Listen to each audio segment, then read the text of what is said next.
Hello बच्चों, good morning. आज chemistry की क्लास है।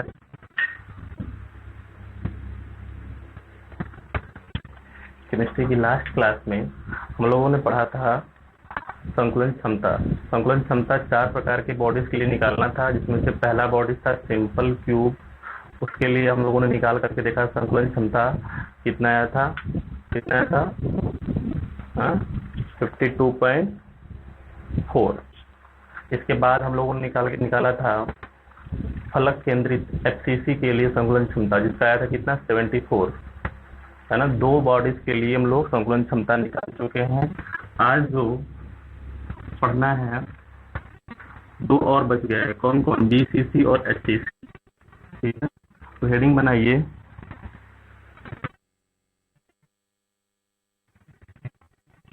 अंतर केंद्रित घनी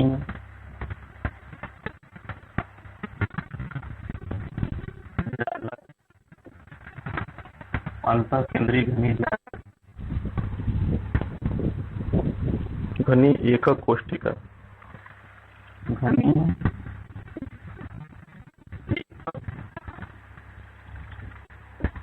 कोष्ठिका की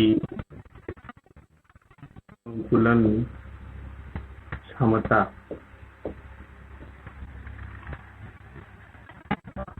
यहाँ पे लिख लेना बीसीसी। ठीक है, अंतर केंद्रित घनी एकक कोष्ठिका की संकुलन क्षमता ये में पढ़ना है और एससीपी के लिए पढ़ना है। ठीक है, सबसे पहले देखिए अंतर केंद्रित घनी एकक कोष्ठिका थी क्या। अंतर केंद्रित घनी एकक कोष्ठिका थी कि इस प्रकार के एकक कोष्ठिका में अणु शीर्षों पर होने के साथ साथ कहाँ पर थे? केंद्र में भी थे। ठीक है ना, शीर्षों पर स्थित होने के साथ साथ केंद्र में भी थे।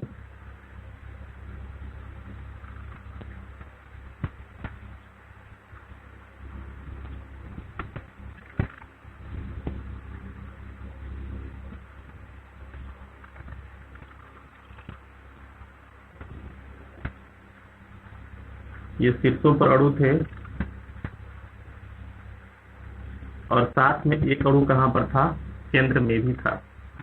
और इसको जो है हम लोग इसके अणु की त्रिज्या में और इसके कोर में एक बार संबंध देखे थे निकाल करके, है ना।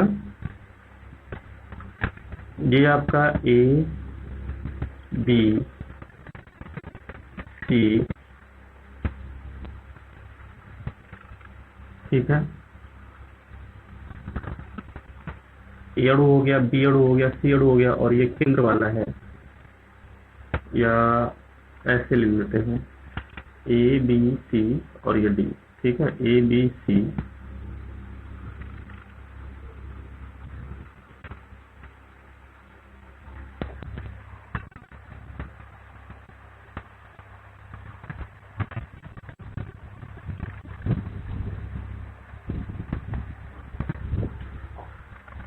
ए बी सी।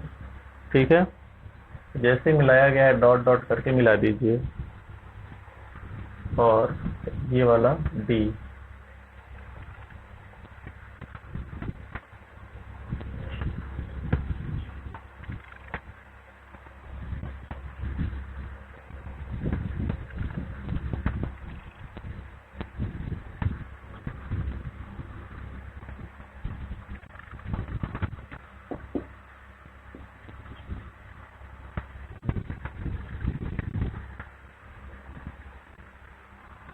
ठीक है, ये क्या किया गया? ए को सी से मिलाया गया है और ए को डी से। डी पीछे वाला जो शीर्ष है ना, ये ऐसे इस तरह से, और यहाँ पे कोण कितना बने इनके बीच में? 90 डिग्री का। और ये सी डी क्या होगी? कोर की लंबाई। ठीक है, अगर इसको मैं अलग से बनाऊं तो देखिए ये हो गया ए शीर्ष, ये हो गया सी शीर्ष, और ये हो गया डी शीर्ष। ठीक है, एक अणु यहाँ पे है, एक अणु इनके केंद्र पर, यानी एक अणु इसे को बनाया जाए, अणु की फॉर्म में बनाया जाए इस तरह से। ये एक अणु दूसरा अणु ये हो गया, इनके बीच में ये रिक्ति हो गई, के बीच में तीसरा अणु हो गया, सॉरी रिक्ति नहीं, तीसरा अणु है।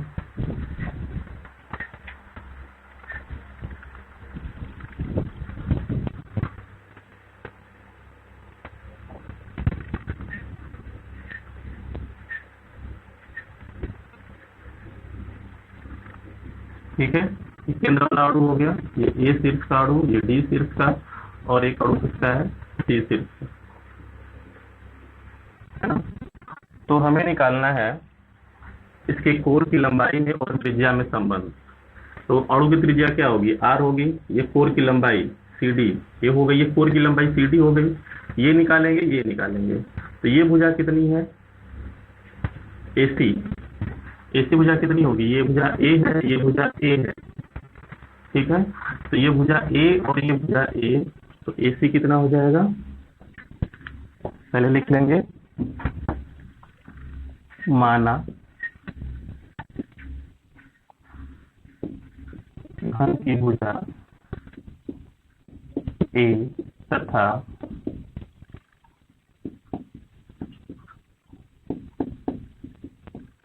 अणु की त्रिज्या आर है, ठीक है।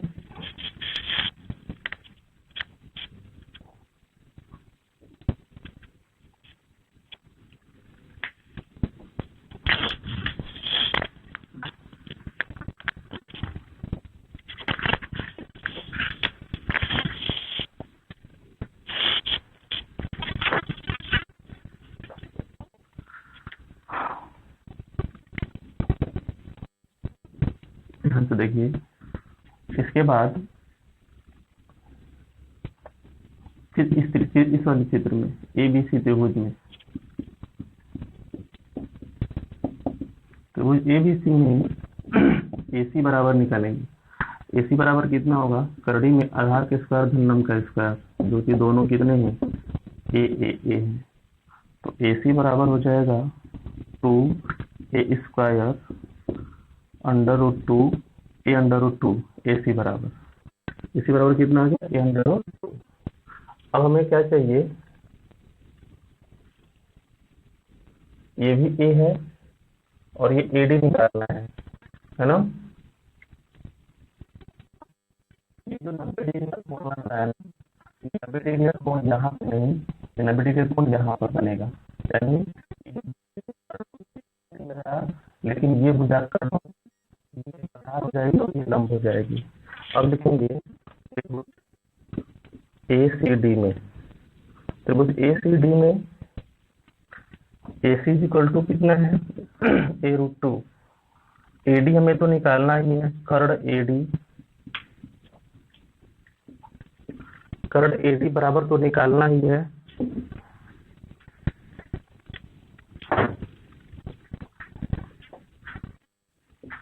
और CD is equal to A है, तो AD क्या हो जाएगा, √, कर्ण है तो आधार का स्क्वायर धन लंब का स्क्वायर, ए का स्क्वायर प्लस a√2 का स्क्वायर, तो ये ए स्क्वायर और √2 का स्क्वायर 2, तो कितना हो जाएगा ये 3a स्क्वायर, यानी AD equal to 3a square. तो AD बराबर क्या हो जाएगा, AD बराबर हो जाएगा a√3। इसके बाद AD है, ये R हो गया त्रिज्या, ये R हो गया, ये R कितना हो जाएगा, AD बराबर R plus R plus 4R कितना हो जाएगा 4R, जो कि दोनों क्या हो जाएंगे, बराबर हो जाएंगे, यानी 3 इज इक्वल टू कितना आएगा यहाँ से 4R। तो हम निकाल लेते हैं किसका वैल्यू, ए का value, A value equal to क्या हो जाएगा 4R डिवाइड बाय √3, ठीक। अब क्या करेंगे, ये तो रिलेशन आ गया इनकी त्रिज्याओं में, और वही काम इनके स्वप्न क्षमता बराबर क्या होता है, अणुओं द्वारा घिरा आयतन बटा के कुल आयतन। तो हम निकाल लेते हैं इसमें पहले अणुओं की संख्या कितनी होगी, तो शीर्षों पर कुल मिला कितने अणु होंगे, और पर कितना हो जाएगा 2। बताया गया था बीसीसी के लिए अणुओं की संख्या कितनी होती है, 2 होती है। तो यहाँ डायरेक्ट भी लिख सकते हो आप, है ना, लिख लेंगे सीधे, यहाँ मिटा दे रहा हूँ।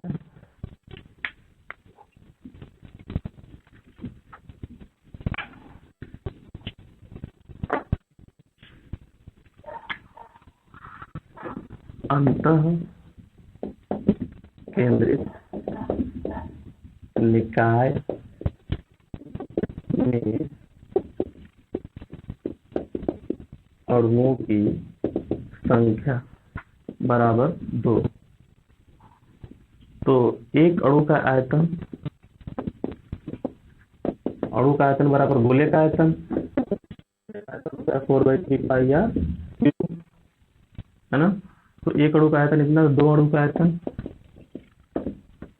2 से गुणा कर देंगे तो ये हो जाएगा 8/3 पाई आर।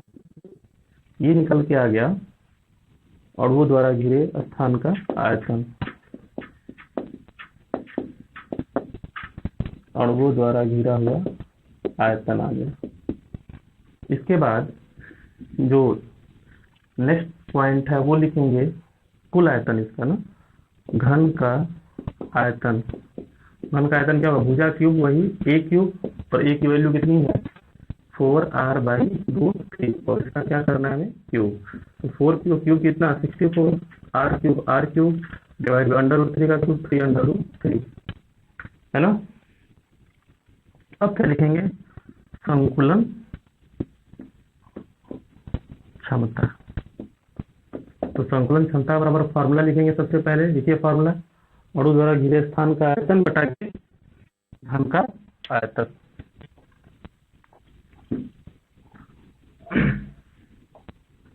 फॉर्मूला लिख लीजिए, गुणे 100, है ना।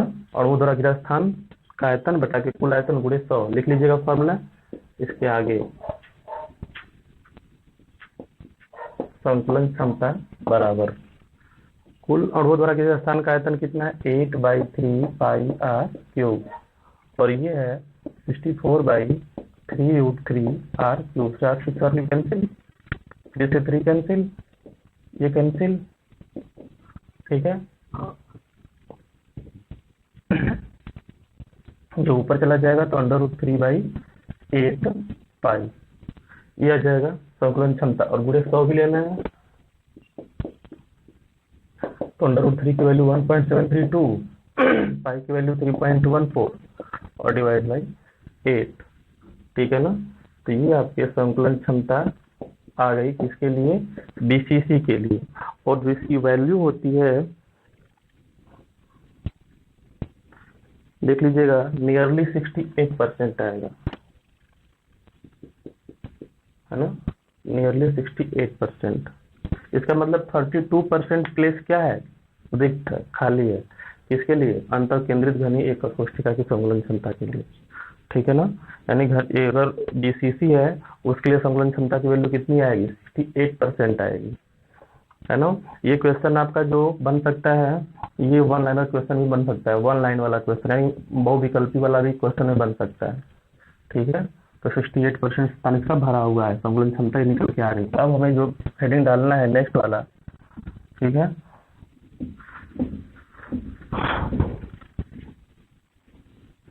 षटकोणीय निविड संकुलन क्षमता।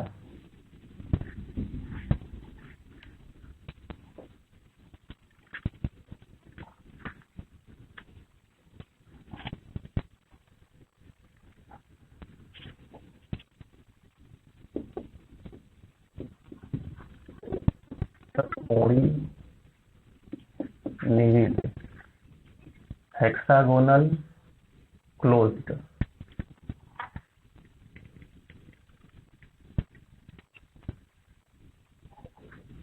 पैकिंग एफिशिएंसी, है ना, एससीपी, एससीसी नहीं है, एससीपी। तो षटकोणीय निविड संकुलन क्षमता, तो षटकोणी के लिए हमें निकालना है कि संकुलन क्षमता कितनी होगी, ठीक है। षटकोणीय निविड का संरचना देखा गया था, कैसे बना था। ये आपका एक अणु हो गया, इसके चारों तरफ कितने अणु हो जाएंगे, टोटल 6 अणु हो जाएंगे, है ना, और 6 के केंद्र इस तरह से आपस में मिले होंगे। तो कैसे संरचना बनेगी, षटकोणीय निविड संकुलन, षटकोणीय निविड बनेगा इस तरह से, है ना। 6 अणु बराबर आपस में सटे हुए होंगे, चिपके हुए होंगे, इसकी संकोचन क्षमता निकालनी है। तो इसके लिए एक चित्र है,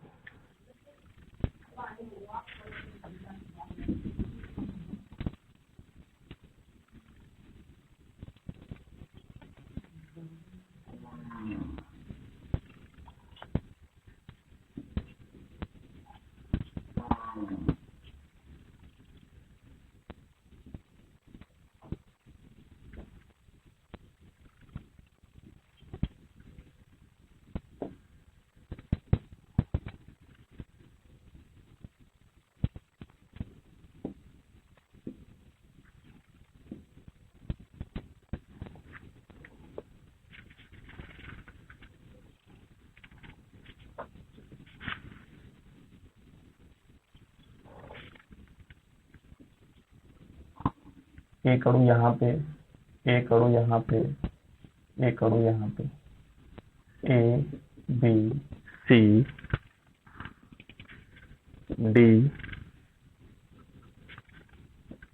ई एफ जी एच,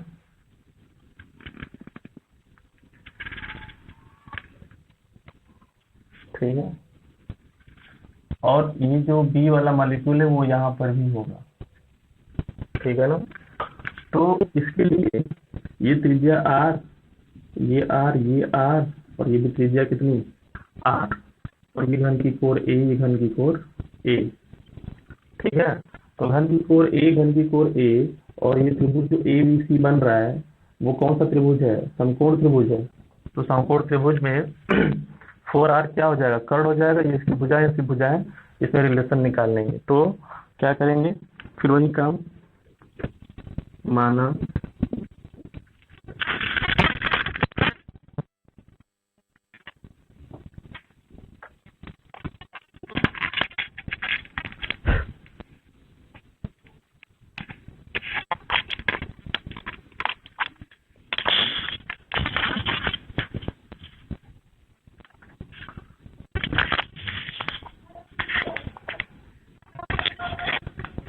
माना घन की कोर ए तथा अणु की त्रिज्या r है, ठीक है। त्रिभुज ABC में स्पष्ट है कि AB क्या होगी? जो घन की भुजा A होगी, BC भी कितनी होगी? A होगी, और AC बराबर 4 बार R को ऐड करेंगे तो कितना आ जाएगा? 4R, ठीक। तो AC बराबर 4R, तो समकोण त्रिभुज है ना, तो यहाँ पे लिख लीजिएगा समकोण त्रिभुज है ABC, ठीक है। तो इसमें क्या हो जाएगा? आधार का स्क्वायर धन लंब का स्क्वायर बराबर कर्ण का स्क्वायर, या सीधे कर सकते हैं कर्ण बराबर कर्ण में आधार का स्क्वायर धन लंब का स्क्वायर। तो 4r स्क्वायर बराबर हो जाएगा √2a, ठीक है। हमें किसकी वैल्यू चाहिए? a की। तो a बराबर हो जाएगा 4r/√2। इसको लिख सकते हैं सॉल्व करके, ठीक है। a = सॉल्व करेंगे तो देखो √2 कट जाएगा, तो बोलेगा ये 2√2r, ठीक है। a = 2√2r मिलेगा। अब क्या करें? हेक्सागोनल में अणुओं की संख्या टोटल कितनी होती है?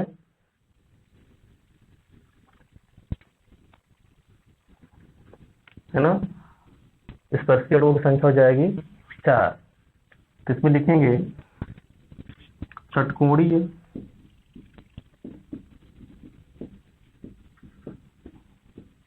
निविड के लिए, षटकोणीय निविड के लिए अणुओं की संख्या बराबर 4। तो एक अणु का आयतन पहले निकाल लेते हैं, कितना हो जाएगा? 4/3 πr³। एक अणु का आयतन, कितने अणु थे? 4 अणु थे, तो 4 अणु का आयतन हो जाएगा 4 × 16/3 πr²। क्यूब, ठीक है। और ये आ गया, इसको यही कह सकते हैं क्या, ये अणु द्रव्य स्थान का आयतन है ये, ठीक है। इसके बाद निकाल लेते हैं घन का आयतन। तो घन का आयतन होता है भुजा क्यूब। इसका मतलब भुजा क्यूब का मतलब ए की वैल्यू यहाँ से रख देंगे, कितना है 2√2, उसका क्या कर देना है, क्यूब कर देना है।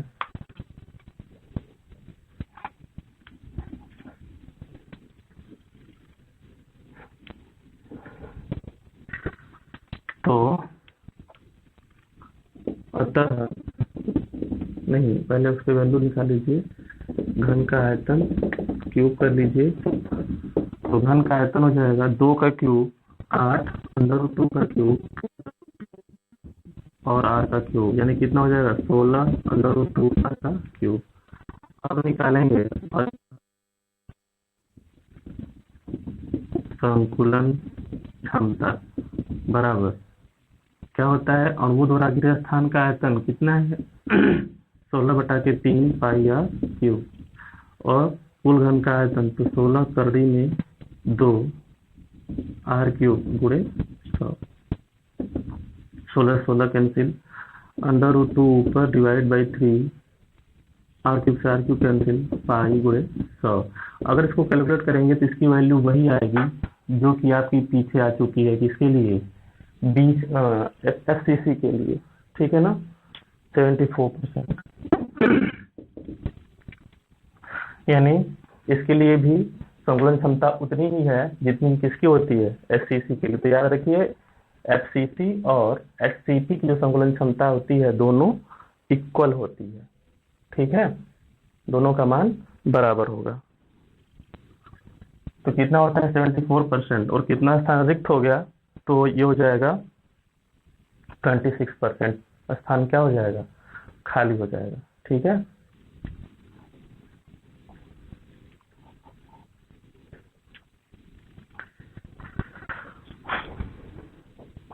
इसके बाद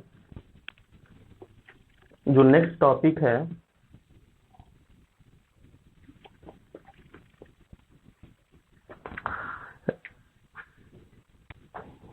ये आपका संकुलन क्षमता खत्म हो गया। मोस्ट इंपॉर्टेंट टॉपिक था, किसी एक का डेरिवेशन आ सकता है एग्जाम में, ठीक है ना, तो ध्यान से करिए इसको। एकक कोष्ठिका की विमा संबंधी गणना है, ठीक है। नेक्स्ट हेडिंग डालिए,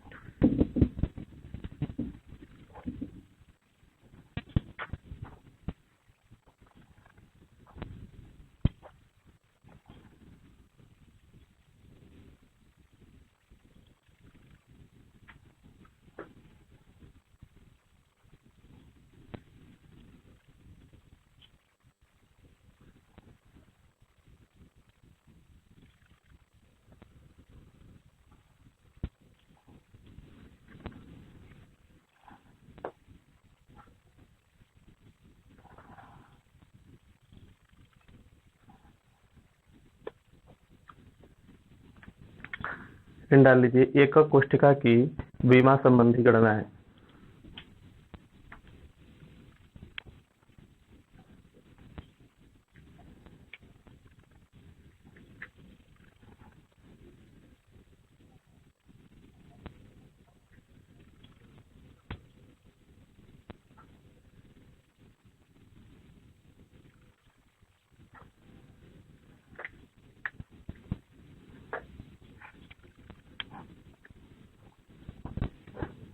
इसमें क्या करेंगे, इसके बीमा संबंधी गणनाओं में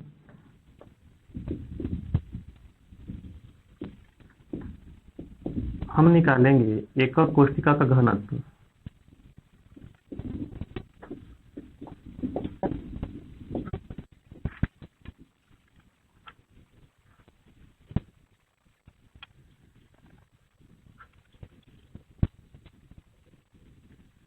ठीक है।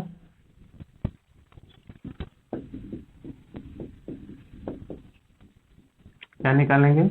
एकक कोष्ठिका का घनत्व। घनत्व किसे दिखाते हैं? रो से दिखाते हैं ना, तो रो निकालेंगे इसमें।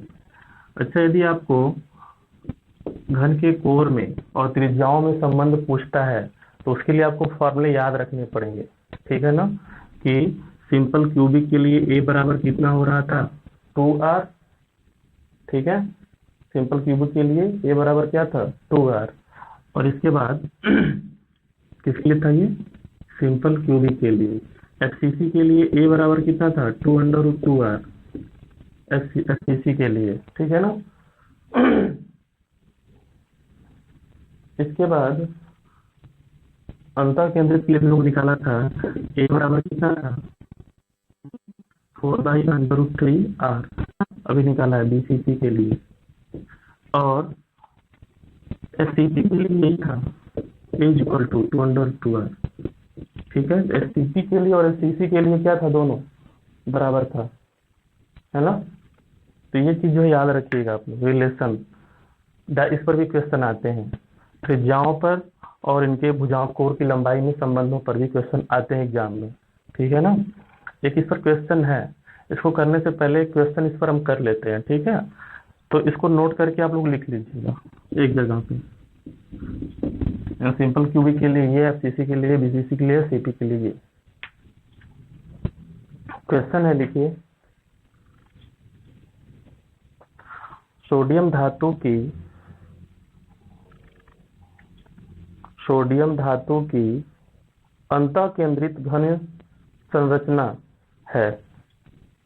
सोडियम धातु की अंतः केंद्रित घन संरचना है। यदि एक कोष्ठिका के किनारे की लंबाई, यदि एक कोष्ठिका के किनारे की लंबाई 4.29 एंगस्ट्रॉम है, ठीक है। किनारे की लंबाई 4.29 एंगस्ट्रॉम है, तो सोडियम धातु की परमाणुवीय त्रिज्या क्या होगी? तो सोडियम धातु की परमाणुवीय त्रिज्या क्या होगी?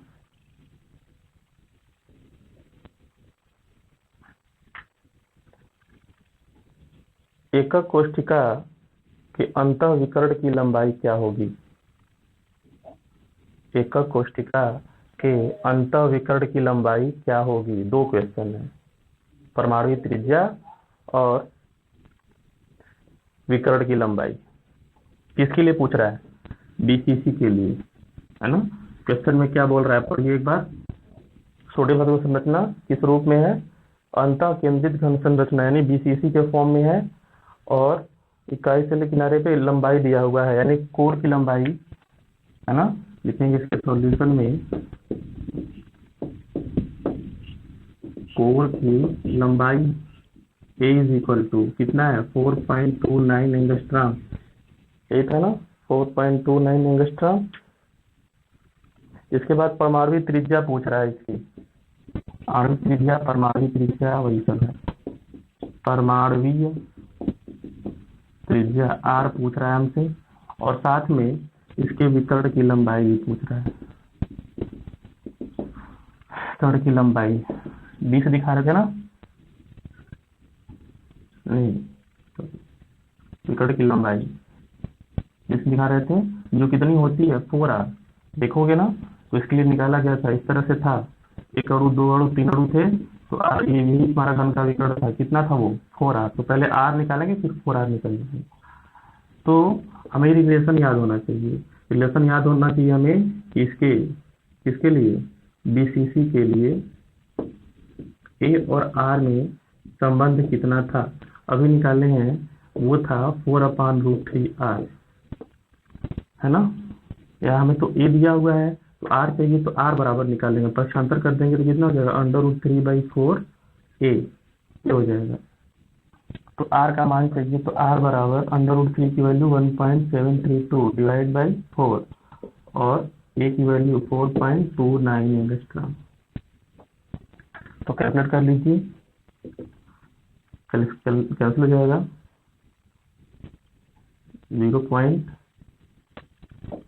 0.433 0.433 में गुणा कर देंगे 4.29 का, तो इसकी जो वैल्यू आएगी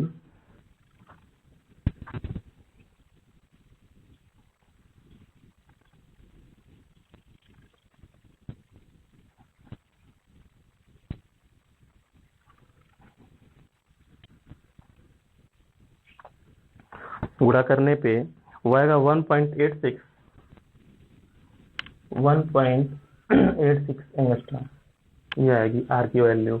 और क्या पूछा था, इसके विकर्ण की लंबाई, तो विकर्ण बराबर कितना है 4r, तो इसमें 4 से मल्टीप्लाई कर दीजिए, या इसी में 4r की वैल्यू निकालनी थी ना सीधे, तो 4r बराबर कितना था, 4r बराबर हो जाएगा √3a, √3a, तो √3 की वैल्यू 1.732 इंटू a की वैल्यू 4.29, इसमें 4 का मल्टीप्लाई कर दीजिए, चाहे तो ऐसे निकाल लीजिए, ठीक है।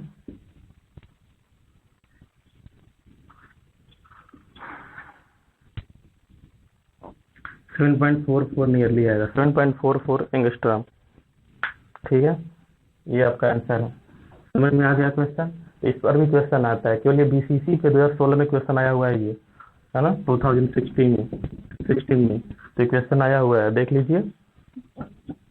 तो एफसीसी, बीसीसी, एससीपी और एससी के लिए इनके रिलेशन पर भी, संबंध में भी क्वेश्चन आता है तीनों में, ठीक है। तो आज के लिए इतना ही है केमिस्ट्री क्लास, ठीक है। थैंक यू बच्चों।